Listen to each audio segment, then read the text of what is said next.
أعوذ بالله من الشيطان الرجيم. بسم الله الرحمن الرحيم. يا أيها الذين آمنوا لا تتخذوا الذين اتخذوا دينكم هزوا ولعبا من الذين أوتوا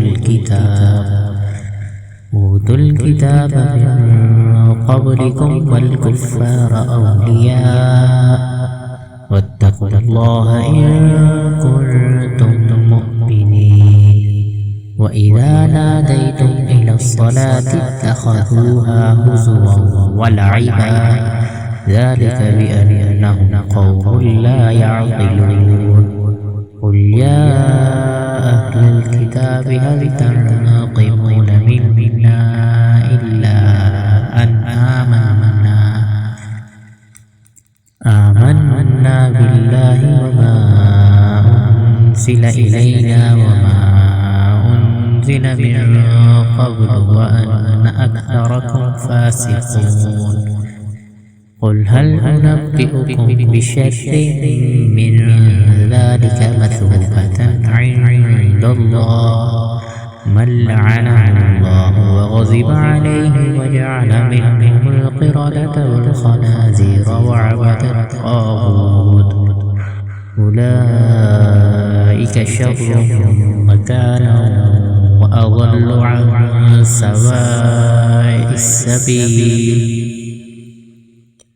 وإذا جاءوكم قالوا آمنا وقد دخلوا بالكفر وهم قد خرجوا به والله أعلم بما كانوا يكتمون.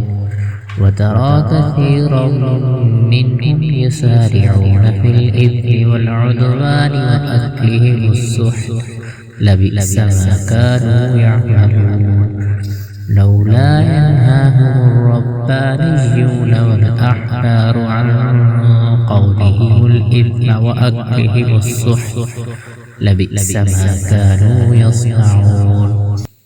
وقالت اليهود يد الله مغلولة غلت أيديهم ولعنوا بما قالوا بل يداه مبسوطتان ينفق كيف يشاء ولا يزيدن كثيرا منهم ما أنزل إليك من ربك طغيانا وكفرا وألقينا بينهم العداوة والبغضاء إلى يوم القيامة كلما أوقدوا نارا للحرب أطفأها الله ويسعون في الأرض فسادا والله لا يحب المفسدين. ولو أن أهل الكتاب آمنوا واتقوا لكفرنا عنهم سيئاتهم ولأدخلناهم جنات النعيم. ولو أنهم أقاموا التوراة والإنجيل وما أنزل إليهم من